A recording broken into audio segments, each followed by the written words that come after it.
오늘 우리가 파헤쳐볼 기업 바로 엔비디아 공급망에 숨겨진 고리로 불리는 YMT입니다. 본격적인 분석에 앞서 필수 안내사항부터 짧게 확인하고 바로 들어가겠습니다. 본 영상은 투자 참고 목적이며 특정 종목의 매수, 매도를 권유하지 않습니다. 투자의 최종 판단과 결과에 대한 책임은 전적으로 투자자 본인에게 있습니다. 오늘 우리가 짚어볼 목차입니다. YMT의 정체성부터 시작해 ENPIG와 엔비디아의 관계, 실적 턴어라운드의 실체, 내년도 성장 트리거, 유리기판 기술, 그리고 리스크 체크까지. 객관적인 사실에서 출발해 결론으로 가는 귀납적 여정을 함께 떠나보시죠. 첫 번째 파트, YMT의 정체성입니다. 회사 IR 자료를 보면 아주 재밌는 표현이 나와요. YMT는 스스로를 거대한 공장과 설비 투자가 필요한 전통 제조업이 아니라 제약회사형 화학소재 기업이라고 부르거든요. 실제로 전체 직원 140명 중에서 연구 인력만 55명인데 생산 인력은 14명 남짓이에요. 그러니까 막대한 자본을 들여서 무거운 기계를 돌리는 게 아니라 고객사 입맛에 딱 맞는 화학약품 레시피를 개발해서 마진을 남기는 아주 독특한 사업 구조를 가지고 있는 거죠. 이런 구조가 왜 중요하냐면요. 시장 상황을 보면 답이 나옵니다. YMT가 뛰어든 글로벌 인쇄회로기판 화학약품 시장은 약 4조 원 규모로 추산되는데요. 놀랍게도 독일의 아토텍, 일본의 우에무라, 미국의 듀폰, 이 거대한 외국계 3사가 꽉 잡고 있는 철저한 과점 시장입니다. 이런 척박한 환경, 골리앗들 사이에서 YMT가 순수 국내 기술력만으로 틈새를 비집고 침투하고 있다는 사실 자체가 기술적으로 엄청난 의미를 가집니다.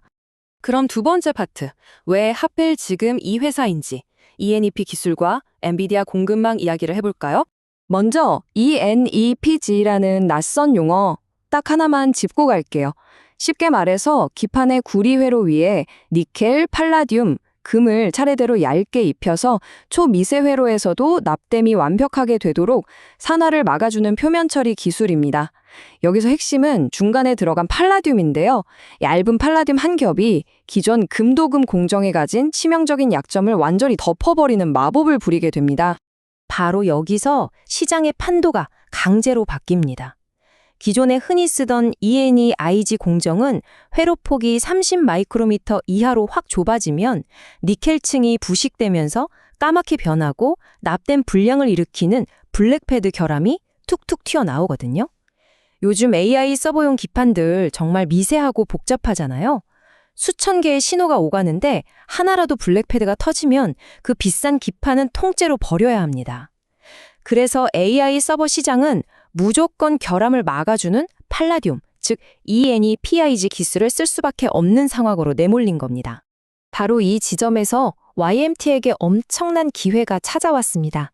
금도금 시장을 꽉 잡고 있던 일본 경쟁사 우에무라 제품에서 도금 번진 불량이 터져버린 거예요.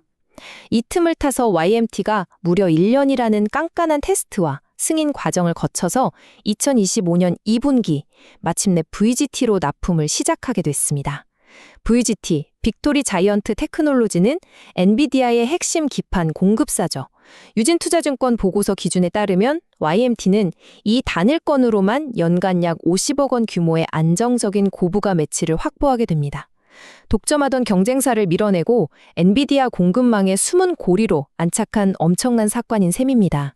세 번째 파트, 이런 눈부신 기술적 성과가 실제 재무제표의 턴어라운드로는 어떻게 증명되는지 뜯어보죠.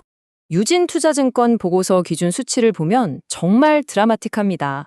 2025년 YMT의 영업이익 예상치가 무려 129억 원이에요. 전년 대비 260%나 폭증한 수치입니다. 과거에 극동박 장비 투자 같은 걸로 고생했던 시간들을 뒤로 하고 이제 진짜 돈이 되는 AI 서버용 ENFPG 약품 매출이 본격적으로 꽂히기 시작했다는 결정적인 증거죠. 그리고 여기서 클로드 분석 보고서 기준에 따른 아주 중요한 포인트를 하나 짚어드릴게요. 표면적으로 보이는 내년 영업이익률은 8.9% 정도지만 여기엔 엄청난 수익성 착시가 숨어 있습니다. YMT 베트남 법인은 현지 규제 때문에 약품을 팔 때 원재료인 금도 억지로 같이 수출해야 하거든요. 이 금은 이익이 전혀 없는 허수 매출이에요. 이걸 쏙 빼고 순수하게 화학약품 기술로 번 이익만 발라내면 실질 영업이익률은 13.6%로 껑충 뜁니다. 매출원가율도 80.6%에서 73%로 뚝 떨어지고요. 한마디로 회사의 뼈대 자체가 완전한 고수익 체질로 확 바뀌었단 얘기입니다. 네 번째 파트. 그렇다면 다가오는 2026년에는 어떤 성장 촉매제들이 기다리고 있을까요? 유진투자증권이 꼽은 내년의 강력한 관전 포인트는 이렇습니다. 우선 현재 중국 공장에만 들어가는 ENEPI 계약틈이 내년 2분기에는 VGT 태국 공장, 하반기에는 베트남 공장 가동에 맞춰 연쇄적으로 확대될 전망입니다. 또 VGT라는 든든한 납품 이력을 무기로 신규 글로벌 고객사 최소 2곳 이상을 확보할 것으로 기대되고 있죠. 마지막으로 정말 흥미로운 건데요. 대만의 초대형 기판사인 유니마이크론의 AI 서버용 신소재인 T글래스 전용 동도금 약품을 납품할 가능성까지 점쳐지고 있습니다. 이 트리거들이 제때 터져준다면 2026년의 성장 기울기는 더욱 가팔라질 겁니다. 다섯 번째 파트. 앞으로 기판 산업의 판을 통째로 바꿀 거대한 전장, 유리기판입니다. 유리기판 시대를 열기 위한 핵심 마법이 바로 TGV 공정인데요. 유리에 눈에 안 보일 만큼 미세한 구멍을 뚫고 그 속을 구리로 빈틈없이 채워서 위아래로 전기가 통하게 만드는 고난도 도금 기술을 말합니다. 전기가 안 통하는 유리에 미세한 혈관을 뚫고 피가 흐르게 만드는 작업이라고 보시면 딱 맞습니다. 지금 이 혈관을 어떻게 채울지를 두고 업계에서 아주 치열한 표준 전쟁이 벌어지고 있습니다. 도금을 10시간 만에 빨리 끝내서 좋지만 구멍 속에 공기방울, 즉 보이드가 생길 위험이 있는 센터필 방식, 그리고 공기방울 위험은 없는데 도금에 무려 50시간이나 걸리는 바텀업 방식이 팽팽하게 맞붙었죠. YMT는 현재 센터필 진영의 최전선에 서 있습니다. 결국 이 싸움의 승패는 센터필 방식이 기포를 얼마나 완벽하게 통제해내느냐에 달려있는 셈이죠.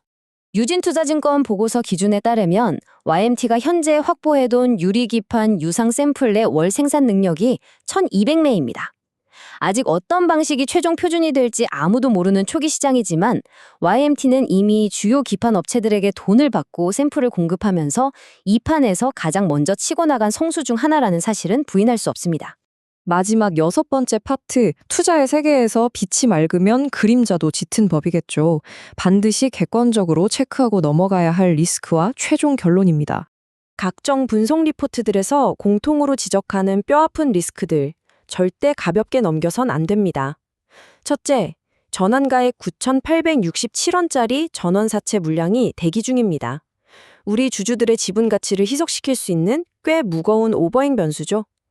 둘째, 과거에 투자했던 극동박 장비에서 대규모 손상 차손이 회계상 예고되어 있어서 영업이익이 아무리 좋아도 순이익에 타격을 줄 수 있습니다. 셋째, 앞서 말한 유리기판 표준 경쟁에서 YMT가 밀고 있는 센터필이 최종 탈락할 불확실성도 분명히 상존합니다. 마지막으로 ENEPIG 수혜가 쏟아지는 중국 법인의 이익이 온전히 본사로 귀속되지 않는 비지배 주주 지분 구조 문제도 꼼꼼하게 따져보셔야 합니다. 자, 그래서 오늘 짚어본 내용들을 바탕으로 우리가 지속적으로 추적해야 할 핵심 모니터링 포인트 3가지로 마무리하겠습니다. 첫째, 내년 2026년 1분기 실적 발표 때 ENNIPig의 매출이 진짜로 확실하게 성장했는지 숫자로 확인하세요. 둘째, 내년 중순 VGT 태국 공장에 돌아갈 때 YMT 소재 납품 관련 뉴스를 트래킹하십시오. 셋째, 삼성전기 같은 대형 기판사들이 결국 유리기판 표준으로 센터필을 선택하는지 매의 눈으로 관찰하셔야 합니다. 과연 YMT는 엔비디아의 숨은 고리를 넘어서 다가오는 유리기판 시대의 새로운 룰메이커로 도약할 수 있을까요? 오늘 우리가 살펴본 이 분석들이 여러분의 통찰력에 좋은 재료가 되길 바랍니다.